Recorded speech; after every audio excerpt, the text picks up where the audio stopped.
muy negativos para nuestra salud. Y bueno, es un libro que tiene muchos conceptos fisiológicos que quiero que entendáis y lo vamos a hacer de forma sencilla porque para poder luego hacer cambios primero tenemos que entender cómo funciona nuestro cuerpo, qué es lo que está pasando. Así que os quiero presentar, aquí tenéis a mis amigas las mitocondrias. Las mitocondrias son unos órganos que están en todas nuestras células y ellas son las responsables de la producción de alimentos para nuestras células. Son como una central energética que produce ese alimento que necesitan todas nuestras células. Esta moneda energética que utiliza nuestro cuerpo se llama ATP y se produce en las mitocondrias, ¿vale? Las mitocondrias son muy importantes porque a día de hoy se está viendo que la mayoría de las enfermedades crónicas, llámese cáncer, diabetes, obesidad, depresión, Alzheimer, enfermedades inflamatorias, enfermedades autoinmunes, acné, infertilidad, síndrome ovario poliquístico, fibromialgia, están originadas por una disfunción en las mitocondrias. Cuando las mitocondrias no funcionan de manera efectiva, todo nuestro organismo se altera. ¿Por qué es tan importante la mitocondria? Os he dicho que es nuestra central energética, ¿no? Imaginaos que es como, nuestro cuerpo es como una fábrica donde hay muchos trabajadores, hay células que se dedican, las de los ojos se dedican a que veamos, el oído que podamos sentir, el corazón bombea el alimento al resto de nuestro organismo, ¿no? Nosotros, todo nuestro cuerpo, una fábrica con diferentes departamentos, ¿vale? Para que esos trabajadores, esas células, funcionen de manera correcta, tienen que recibir alimento, ¿no? Y además la fábrica tiene que estar a una temperatura correcta, ideal, para que todo funcione de manera equilibrada, de manera eficiente. Vale, pues esa central energética donde se produce ese calorcito, esa energía para que las células funcionen bien y se produce ese alimento, serían las mitocondrias. ¿Vale? Si pensamos en la mitocondria como una caldera que funciona echándole leña, una caldera de leña prende cuando le va echando suficiente cantidad de leña. Pero si a esa caldera le añadimos más leña de la que puede metabolizar, pues esa caldera ya no funcionará bien. Y si le echamos muchísimo leña, podremos ahogarla y dejará de funcionar. Y entonces se dañarán las células y aparecerán las enfermedades, ¿vale? El alimento que utiliza las mitocondrias para metabolizar y convertirlo en esa moneda energética que os he comentado, que se llama ATP, bueno, pues ese alimento, esa leña, sería la glucosa, ¿no? Que obtenemos de los alimentos. Entonces, la mitocondria de los alimentos que ingerimos obtiene la glucosa, la convierte en ATP y ese ATP es el alimento de las células y además le confiere esa temperatura ideal para que todo funcione de manera sinérgica, en equilibrio, coordinada. Hasta aquí bien, ¿no? El problema viene cuando, como os decía, las mitocondrias reciben más leña, más glucosa de la que es capaz de metabolizar. Cuando una mitocondria convierte esa glucosa en alimento para las células, se producen unas sustancias que se llaman radicales libres, que serían como una sustancia de desecho que se producen de manera fisiológica después de ese proceso metabólico de la mitocondria. El problema de esos radicales libres es que son dañinos, pueden dañar a las células, a la propia célula, mediante un proceso que se llama estrés oxidativo, ¿vale? Entonces, una célula normal, cuando la atacan los radicales libres, se podría dañar. Nuestro cuerpo eso sabe que es dañino y está preparado para que esto no ocurra. Lo que hace nuestro cuerpo es que tiene un sistema antioxidante endógeno que neutraliza los radicales libres para que estos no dañen a nuestras células y vivamos mucho tiempo con salud y con buena calidad de vida. Con el tiempo esos radicales libres van a ir dañando a nuestras células, pero de manera muy paulatina y al final todos envejeceremos y al final de la vida pues todo lo conocemos, ¿vale? Entonces nosotros tenemos una mitocondria, ¿no?, que produce energía para las células. Como producto secundario o producto de desecho se producen radicales libres y esos radicales libres pueden ser dañinos, pero nuestro cuerpo tiene un sistema antioxidante endógeno para eliminarlos. ¿Cuál es el problema? Cuando se producen muchos radicales libres. Nuestro cuerpo no da abasto a eliminar mediante ese sistema antioxidante y entonces esos radicales libres dañan a nuestras células y pueden ser las responsables de que se formen, por ejemplo, placas de ateroma en los vasos sanguíneos que den lugar a un infarto o un accidente cerebrovascular. Esas radicales libres igualmente pueden ir dañando las células y hagan que muten y den lugar a un cáncer. ¿Por qué se produce ese exceso de radicales libres? Pues por una mala alimentación. Una alimentación muy rica en azúcar, en alimentos azucarados que produzcan una hiperglucemia, una subida o un pico de glucosa en sangre, pues va a producir más radicales libres. El estrés crónico produce radicales libres, la contaminación ambiental puede producir esos radicales libres y luego tóxicos a los que nos expongamos, ya sea por nuestro lugar de trabajo o por la comida que tomemos. Entonces, ese exceso de radicales libres daña las células y aparece la enfermedad. Nosotros hoy nos vamos a centrar sobre todo en el daño que podría producir una alimentación poco saludable y el estrés. El tema de la contaminación ambiental, por ejemplo, los tóxicos en el lugar de trabajo, los dejaremos para otra ocasión. Vale, entonces tenemos la mitocondria y tenemos el problema de que la mitocondria le puede estar llegando más leña, más azúcar de la que necesita. Nuestra caldera, nuestros mitocondrias pueden aceptar un poquito más de azúcar de la que están programadas, pero cuando hay demasiado azúcar, nuestra mitocondria ya no funciona de manera adecuada, como os decía. Esto en principio no va a dar muchos grandes síntomas, o sea, yo no voy a notar que mi caldera, que mis mitocondrias están funcionando de manera adecuada hasta que un día desarrollamos pues, un cáncer, una diabetes o depresión o Alzheimer, como os decía. Pero sí que es verdad que en ocasiones podemos estar notando señales de alarma de que algo no está funcionando bien, de que esa caldera está recibiendo mucho azúcar, que se están produciendo esos picos de glucosa, que hay un exceso de radicales libres como un estrés oxidativo que daña nuestras células. Y ese estrés oxidativo y esos picos de hiperglucemia además producen una inflamación en nuestros tejidos, de la que luego vamos a hablar. Esa inflamación crónica también está en la génesis o origen de las enfermedades. Pero como decía al principio, ni la inflamación crónica, ni los picos de glucemia, ni el estrés oxidativo vamos a notar síntomas concretos, ¿no? No como cuando te resfrías, ¿no? Que tienes mocos, que tienes fiebre. Podemos tener algunos síntomas que nos pueden alarmar de que algo está mal, que algo no está funcionando, pero muchas veces son inespecíficos y no le prestamos atención, ¿no? Porque pensamos, bueno, ya se me pasará, ya nos acostumbramos porque llevamos tanto tiempo sintiendo esos síntomas que no le damos importancia y lo consideramos parte de nuestro día a día. Y esos síntomas pueden ser un cansancio crónico, de sentirnos siempre cansados o fatigados, con falta de energía, ¿no? Necesitamos tomar un café tras otro para sentirnos espabilados, para poder funcionar.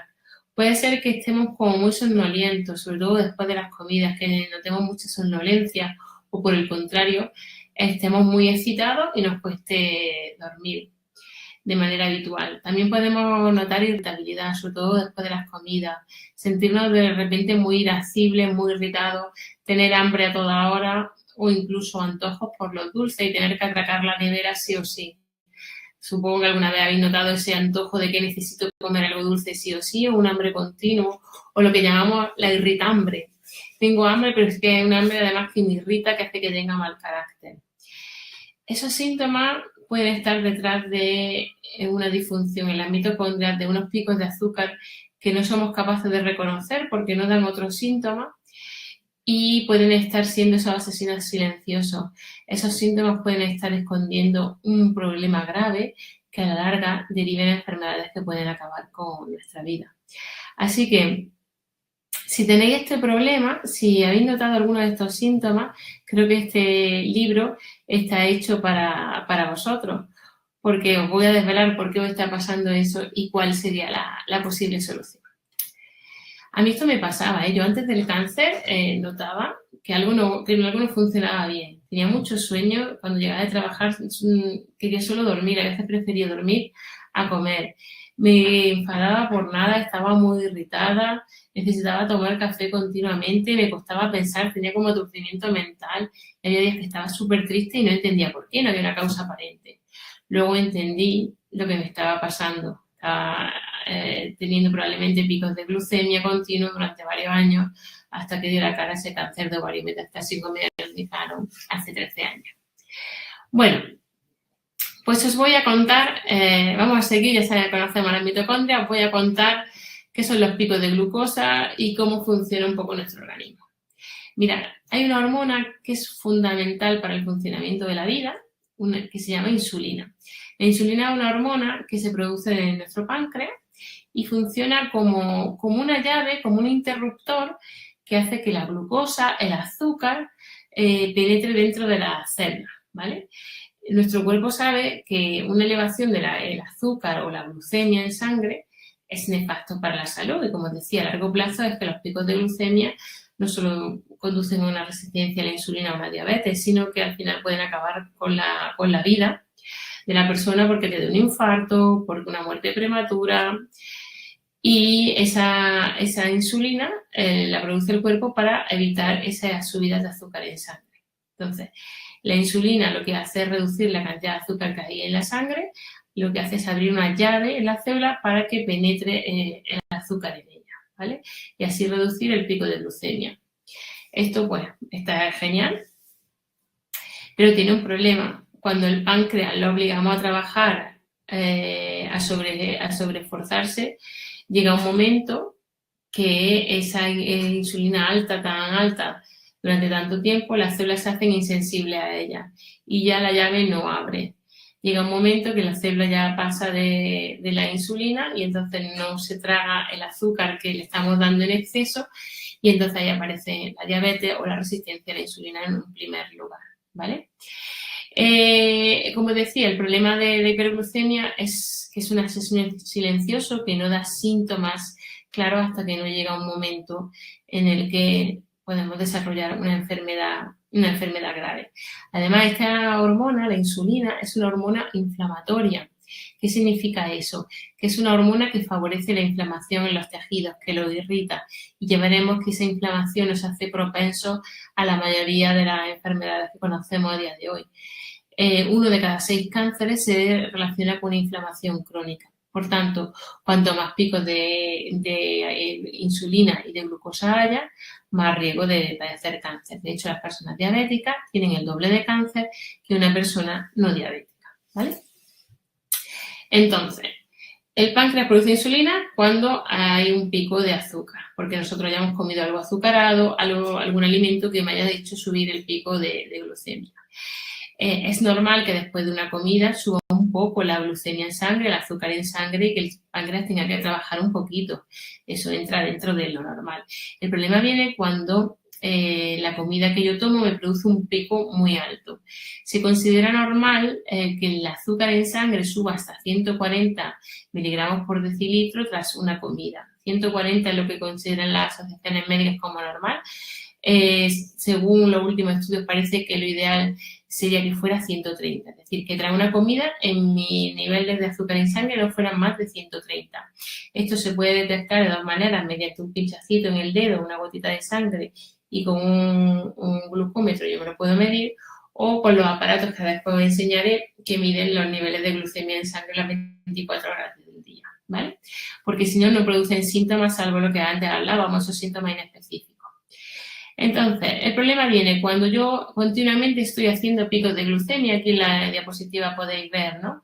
Esto es una persona con una glucemia descontrolada. Come algo, hace un pico alto, después de un pico siempre viene, después de una hiperglucemia, le sigue una hipoglucemia porque el páncreas produce la insulina mete el azúcar en sangre y viene una bajada. Que aquí es cuando vienen los antojos dulces. Cuando tenemos un antojo por lo dulce brutal es porque estamos en una hipoglucemia y el cuerpo nos está pidiendo más azúcar para subir esos niveles bajos de azúcar en sangre. Yo he pintado en color gris oscuro el rango de normalidad, entre 70 y 130 debería estar la glucemia. Estos picos no deberían de estar. La glucemia a lo largo del día debería de estar entre este rango de normalidad, entre 70 y 130, y esto estaría indicando que estoy saludable, que no estoy produciendo esos picos de insulina tan nefastos para la salud. Cuando hay una montaña rusa de picos, aparte de tener síntomas como dolores de cabeza, cansancio, antojos, deseo de atracones de comida, pues se traduce en esa montaña rusa. Lo que voy a intentar en el libro es enseñaros a aplanar esta montaña rusa, a que esto no nos pase, porque ya habéis visto que esto es deletérea. ¿Qué me puede producir estos picos de glucosa? ¿Por qué yo puedo tener esos picos de glucosa? Bueno, no he dicho que se calcula que el 80% de las personas aparentemente sanas pueden hacer picos de glucosa tras una comida típica occidental. El típico desayuno español que de croissant con mantequilla y mermelada, un plato de pasta con tomate. En el 80% de la población puede producir picos de glucemia y se sabe que el 30% de la población europea y americana probablemente es resistente a la insulina sin ser consciente de ello y pensar que es una persona sana. Bueno, ¿qué es lo que puede producir esos picos? Evidentemente comer alimentos azucarados. Si yo como un alimento rico en azúcares, ultraprocesados, refrescos, pastelería, bollería, es posible que haga ese pico de azúcar o de insulina, como hablábamos. Bueno, esto más o menos todos pues, lo pensamos, ¿no? Si tomo azúcar, me va a subir el azúcar en sangre, a lo largo puedo ser diabético. El problema es que no solamente un alimento azucarado puede producir estos picos, lo pueden producir el pan, el abuso del pan. Hay gente que con una comida se toma una barra de pan. El abuso del pan puede producir esos picos. El endulzar con miel, con panela, no solo con azúcar. Pensamos que el azúcar es la mala de la película, pero la miel tiene el mismo efecto, la panela, el azúcar mascabado o el azúcar integral de caña tienen el mismo efecto en los picos de glucemia. El alcohol, tanto la cerveza como las bebidas tipo whisky, vodka, pueden producir picos de glucemia. No así el vino. Si vais a beber alcohol, ya os diré que la única recomendada es el vino. En la vida sedentaria también, el sedentarismo es una de las causas de la obesidad, de la diabetes y del cáncer. Algunos fármacos también pueden producir esa hiperglucemia, sobre todo los corticoides o los antipsicóticos. El estrés continuo. Luego enseñaré, yo he comprobado durante el escribir el libro, he comprobado cómo los picos de glucemia se me producían no solo por tomar algo azucarado, sino cuando estaba nerviosa, cuando estaba preocupada, cuando tenía un pico de estrés. El periodo también, deciros que las mujeres, el periodo también nos influye en la glucemia, la deshidratación, el no beber suficiente agua, la fiebre, las bebidas energéticas, las bebidas azucaradas, la obesidad y el tomar muchas frutas deshidratadas o zumos. ¿Vale? Las frutas deshidratadas de los zumos concentran todo el azúcar de la fruta y pueden producir esos picos. Tan importantes son los picos de glucemia que ellos son los que pueden modular nuestro carácter.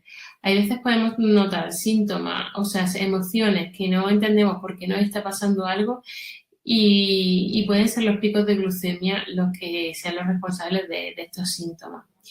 Si vivimos en esa montaña rusa que os hablaba antes de azúcar, podemos experimentar pues deseos de atracones de comida, los antojos dulces por el dulce incontrolado, sensación de aturdimiento o neblina mental, sensación de embotamiento, dificultad para concentrarnos, problemas para dormir, que estemos muy irritables, muy ansiosos, que nos encontremos cansados, fatigados, con falta de energía, el hambre urgente, esa que hablaba antes, el irritambre, los cambios de humor que parece que somos bipolares, que en un momento estamos súper depre y de repente tenemos un subidón de energía. Y la dificultad para perder peso. Podemos a veces estar haciendo dieta, entre comillas, y costarnos perder peso. Puede ser porque haya una resistencia a la insulina, una diabetes no diagnosticada ahí atrás. Bueno, estaréis preguntando, ¿y cómo sé si estoy haciendo un pico de glucemia? Bueno, deciros que la manera más fidedigna de saber si estoy haciendo un pico de glucemia es una extracción de sangre, ¿no? Podemos tener varios parámetros para orientarnos si nuestro páncreas está funcionando bien, si estamos haciendo picos de glucemia o no. Si tenéis por ahí una analítica, podéis echarle un vistazo y la revisamos. La glucemia en ayunas sería uno de los primeros marcadores que vamos a mirar. En la glucemia basal o la glucemia en ayunas nos la suelen pedir en la mayoría de las analíticas que nos manda nuestro médico. Se considera que a partir de 126 miligramos por decilitro de glucosa en sangre en ayunas, se considera que una persona es diabética.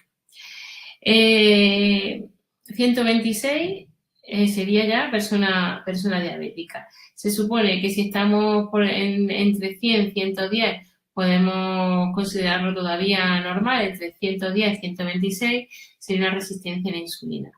Eso según la medicina oficial, pero los estudios nos están diciendo que deberíamos de tener unos niveles de glucemia en ayunas por debajo de 85 miligramos por decilitro para considerar que son unos niveles saludables. Entre 85 y 99, que se considera normal según las asociaciones médicas, ya el riesgo de diabetes tipo 2 de resistencia a la insulina ya es un riesgo elevado. Entonces, revisar la última analítica y lo ideal es que estuviéramos por debajo de 85. Como decía, no hagáis caso a lo que se considera como límite oficial, como límite normal, porque ese límite normal también se ha visto que puede predisponernos a una diabetes y una resistencia a la insulina, ¿vale?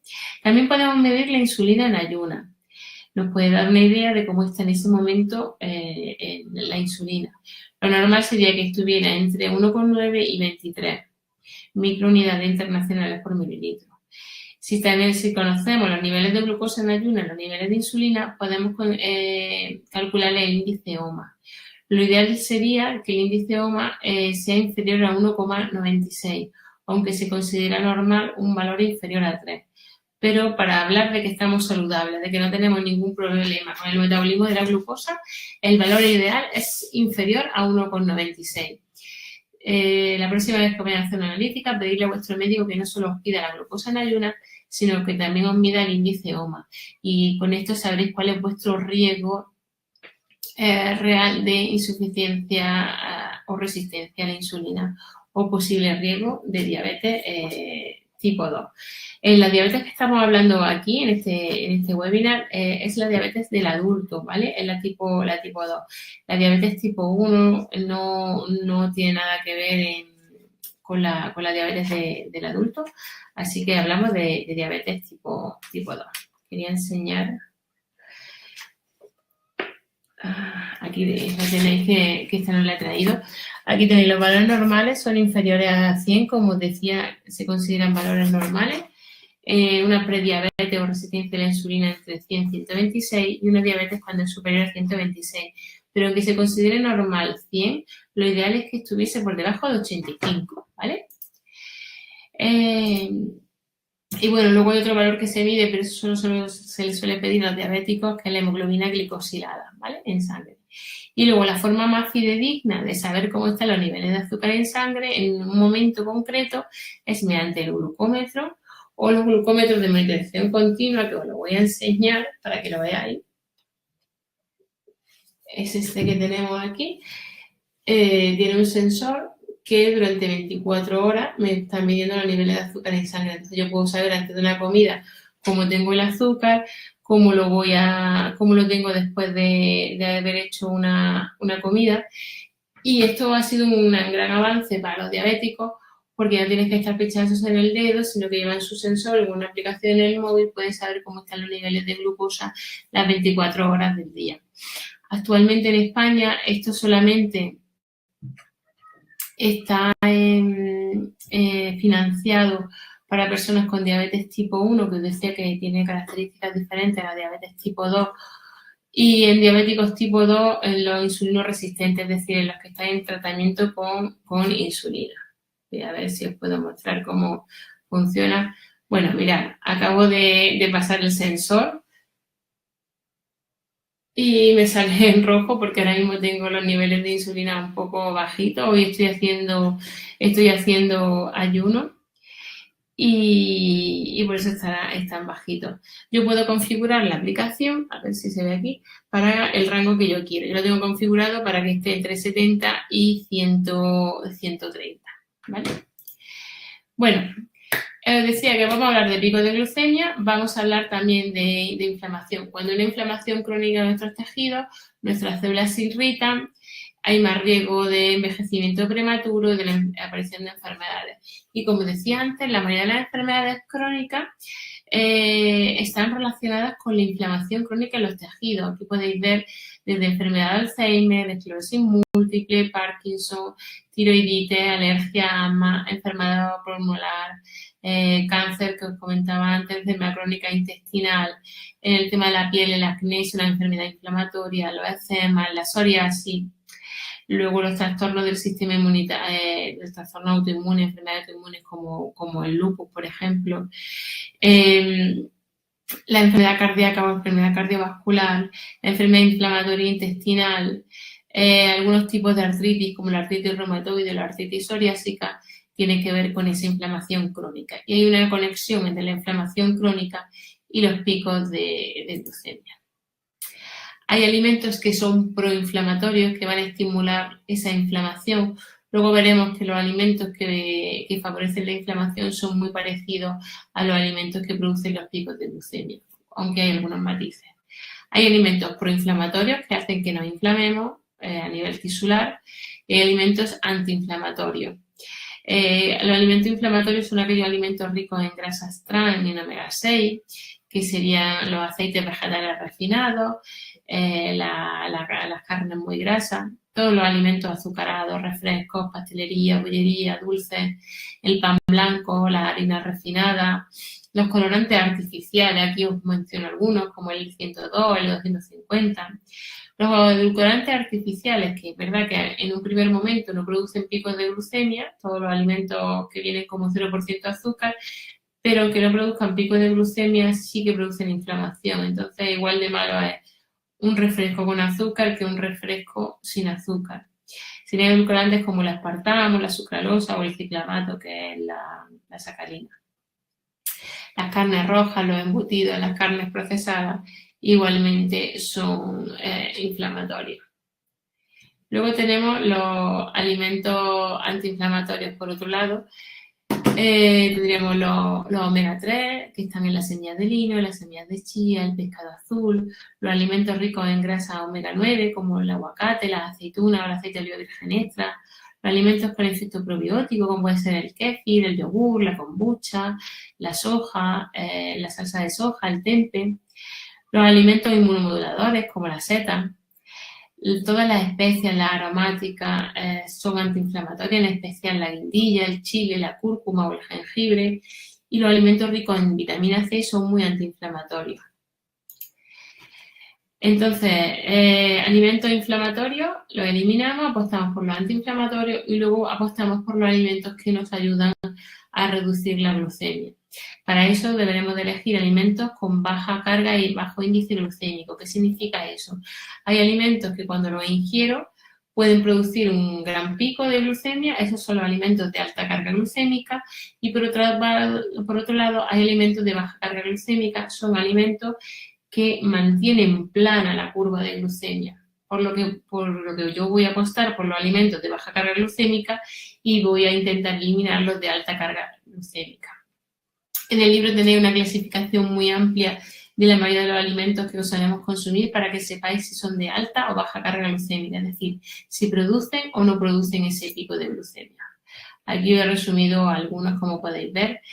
Como resumen os digo que las verduras, los vegetales, los frutos secos, las legumbres, las aromáticas y las especias son de baja carga glucémica. Las frutas, la mayoría son de baja carga glucémica, salvo los dátiles o las uvas pasas que tienen más azúcares concentrados, y algunos cereales, sobre todo los que son refinados, también producen pico de glucemia, ¿vale? Entonces, vamos a apostar por una alimentación antiinflamatoria y una alimentación con alimentos de baja carga glucémica que no me produzcan esos picos de glucemia. No solamente debería de elegir alimentos de baja carga glucémica, sino que también debería tener cuidado con el orden en el que ingiero los alimentos. Esto ya a lo mejor os parece un poco raro, pero no es lo mismo comerte primero el arroz que comerte primero la ensalada, que tomar primero la fruta que tomarme el aguacate. Según el orden en el que tomemos los alimentos, también podemos influir en el pico de glucemia. De hecho, esto se ha demostrado mucho en diabéticos que cuando ordenan sus comidas y las toman en el orden que yo os voy a contar, los niveles de los picos de glucemia disminuye la necesidad de antidiabéticos orales o de insulina. Estaba viendo cómo seguía, ahora mismo está en 68, ya prácticamente está normal, parece. Bueno, os cuento. Cuando nosotros ingerimos un alimento, nos vamos a fijar en qué tres tipos de macronutrientes contiene. Si contiene proteína, grasa o hidratos. Las proteínas pues están en la carne, en el huevo, en las legumbres, en el pescado, en los lácteos. La grasa, sobre todo las saludables, que es las que nosotros vamos a hablar, pues están en los aguacates, en las aceitunas, en el aceite, los frutos secos, las semillas o los yogures griegos, ¿vale?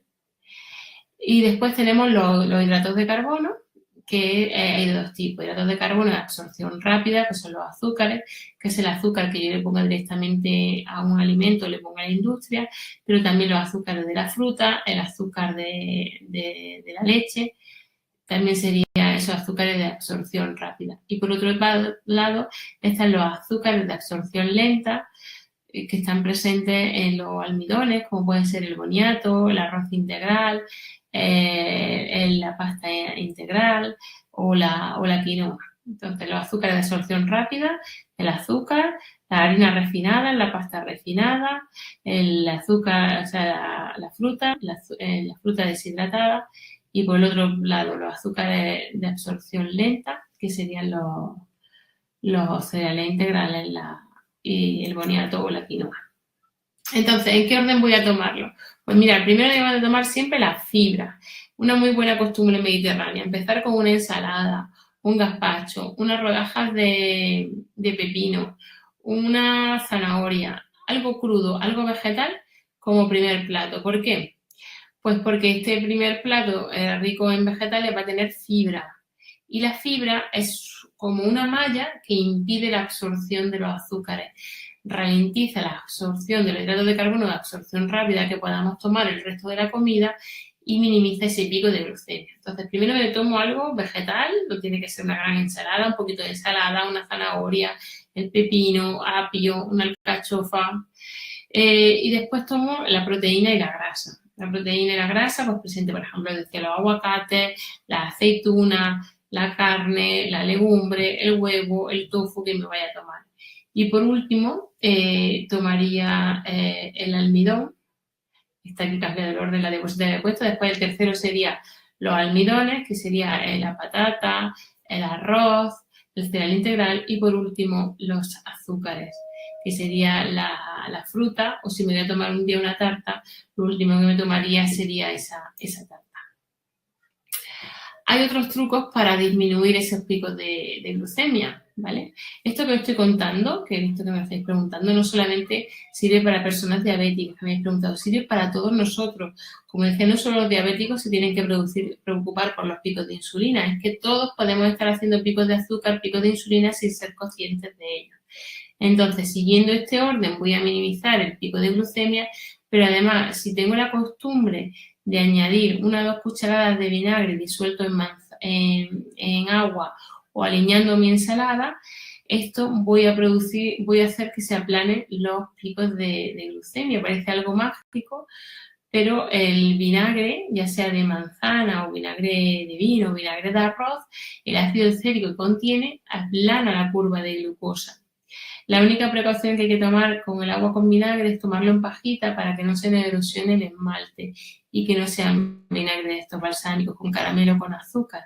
El vinagre de manzana suele ser el más fácil de tomar porque es un sabor mucho más suave. Entonces, agua con un poquito de vinagre o mi ensalada le pongo un poquito de vinagre y con esto aplanaría la curva de glucosa, ¿vale?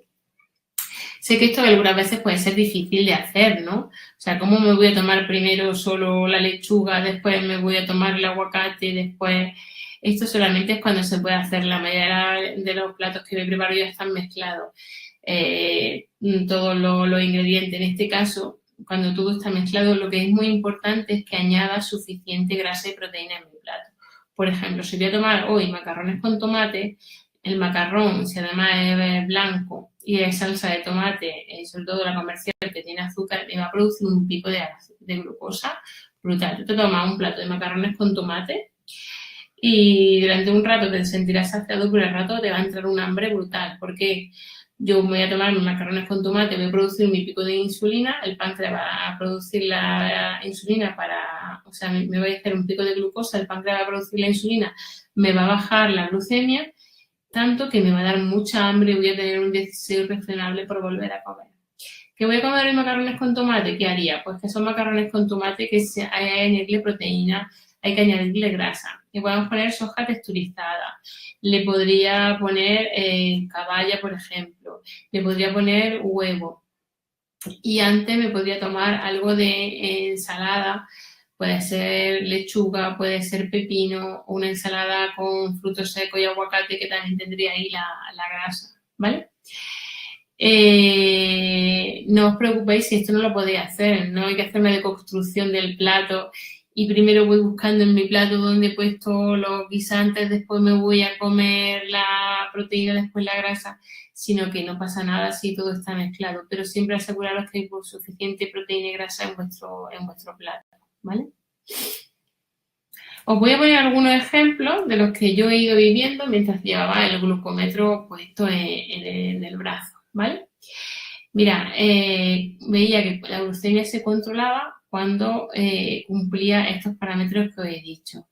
Cuando tomaba, por ejemplo, huevos revueltos, que es rico en proteína, con espinacas que tienen su fibra, y si tomaba el pan, que fuera pan integral con hummus, que el hummus sería garbanzo y es proteína, y un yogur natural, la glucemia se controlaba. Si además después de comer hacemos un poco de ejercicio, como irnos a caminar o hacer una sentadilla, se ha visto que todavía baja más la glucemia. Por eso lo ideal sería que después de cada comida yo me fuese a caminar un poquito, hice una sentadilla, unas cuantas flexiones, eso me serviría, ¿vale? Entonces, en esta cena, primero he tomado la proteína con la fibra, después el almidón, para que el almidón no fuera el primer alimento de la comida. Aquí os pongo otro ejemplo, con unos huevos revueltos con espinaca y feta. No hubo pico de glucemia, como veis la glucemia estaba en 90. En este caso el pico máximo de glucemia fue 123. ¿Por qué tanta diferencia? Aquí sí ha habido un almidón, estaba el pan integral, en este caso no había almidones. Otro ejemplo de un almuerzo. Primero, una ensalada de canónigo, a la que le puse nueces y aguacate, que ya tenemos ahí la grasa, con una línea de aceite de oliva y vinagre. Después tofu a la plancha, que ahí tenemos también la proteína, y pan integral. Pues no hubo pico de glucemia, ¿verdad? El pico máximo fue 110. La merienda, pues igual, os pongo un ejemplo de una merienda ordenada. Yogur natural, al que le he puesto almendra y le he puesto fruta. La fruta dice, no tenéis que sacarla de la comida, pero siempre hay que acompañarla de proteína y grasa. Los hidratos tenemos que arroparlos. Ejemplo de desayuno que no va a producir pico de glucemia, un pudín de chía. El pudín de chía lo podéis preparar, por ejemplo, con leche de coco, a mí me gusta mucho. Ponéis a remojar las semillas de chía, que son ricas en omega 3, que son grasas muy saludables. Ese pudín de chía le podéis añadir luego fruta o frutos secos. El pudín de chía no produjo pico de glucemia. Sin embargo, cuando yo desayuno azúcares, voy a producir un pico de glucemia. En este caso, el desayuno fue copos de avena con plátano.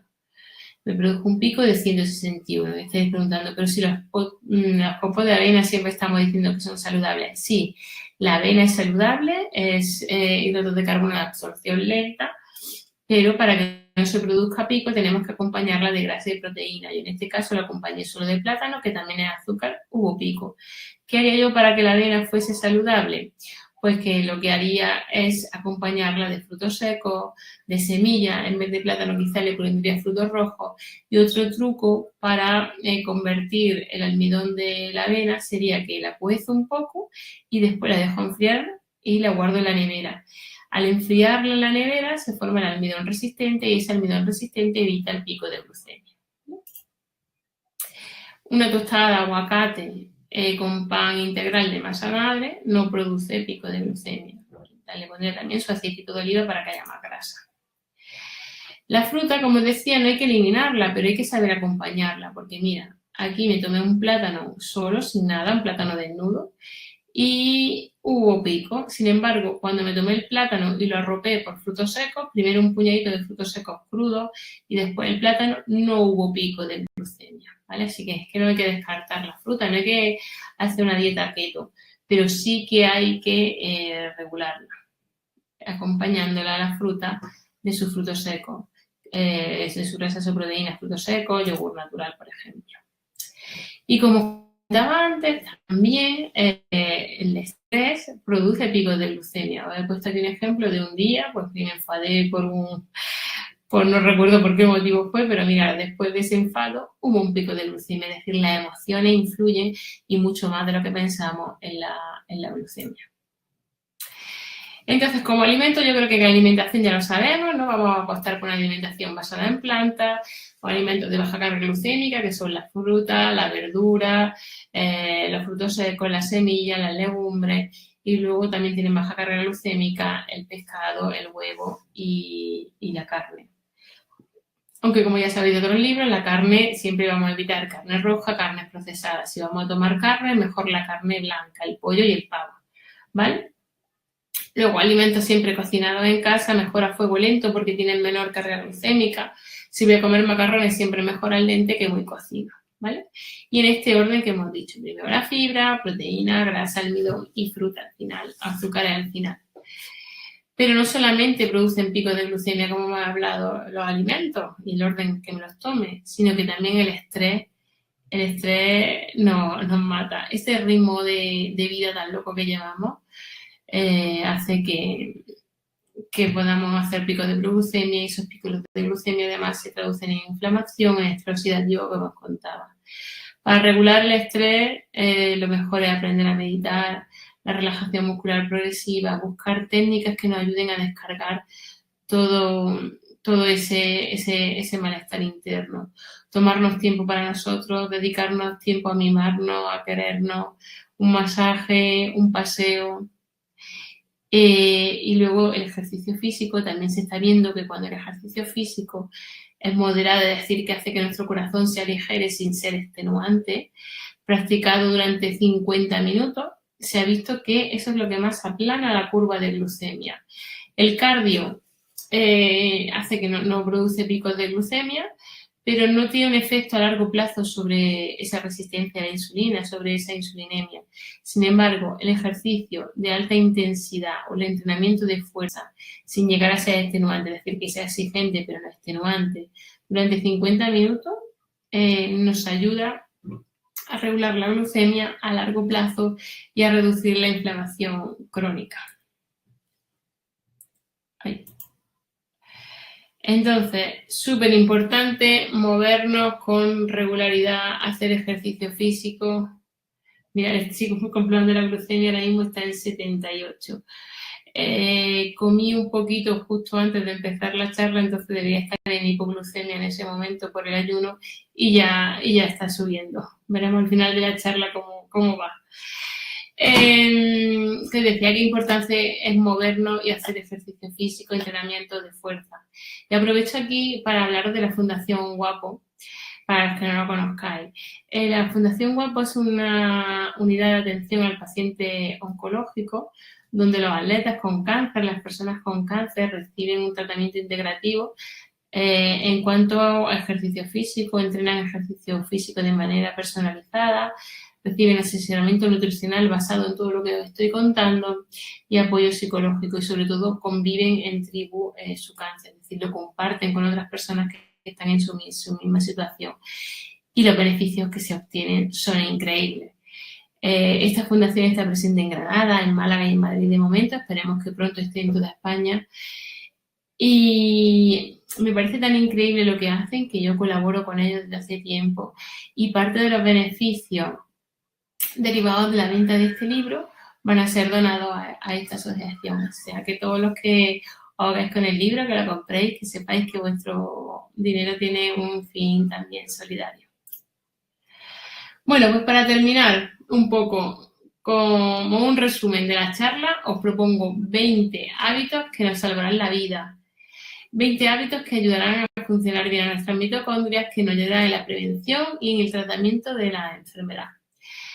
Uno de ellos que he contado, desayunar salado, cambiar el croissant de mantequilla y mermelada por unos huevos revueltos, limitar el consumo de ultraprocesados y alimentos azucarados. Yo creo que esto ya todos lo sabemos, pero no está mal recordarlo, ¿vale? Aumentar el consumo de fruta, de verdura, de legumbres, de frutos secos y de semillas. Arropar siempre los hidratos de carbono con fibra, grasa y proteína. Es decir, si voy a tomar fruta, que la fruta venga acompañada de grasa y de proteína. Si un día me apetece una taza de chocolate, que en el libro os cuento el efecto que produjo en mí la taza de chocolate, no es lo mismo tomarla de postre, que sería lo ideal, que tomarla en mitad de la tarde. Si me la tomo en mitad de la tarde, voy a hacer un pico de glucemia, ¿vale? Luego siempre intentar empezar las comidas con algo crudo. A mí me funciona muy bien unas rodajas de pepino aliñadas con vinagre. La pasta y los cereales siempre es mejor que no los sobrecozáis, que estén hechos al dente, ¿vale? Que añadáis alimentos fermentados que mejoran la microbiota y disminuyen la inflamación, como pueden ser el yogur, el kéfir, la kombucha, el tempeh, la salsa de soja, los encurtidos o el kimchi.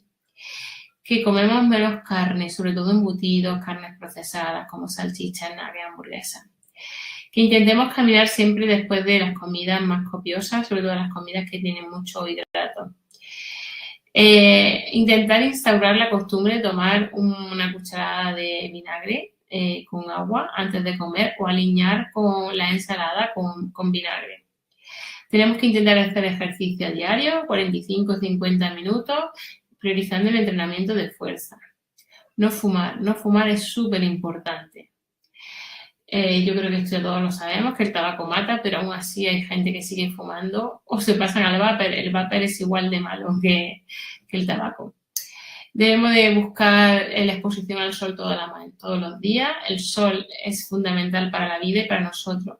Cuando los niveles de vitamina D en sangre están bajitos, hay más riesgo de inflamación, de que tengamos picos de glucemia, resistencia a la insulina, y se ha visto que las personas con déficit de vitamina D tienen más enfermedades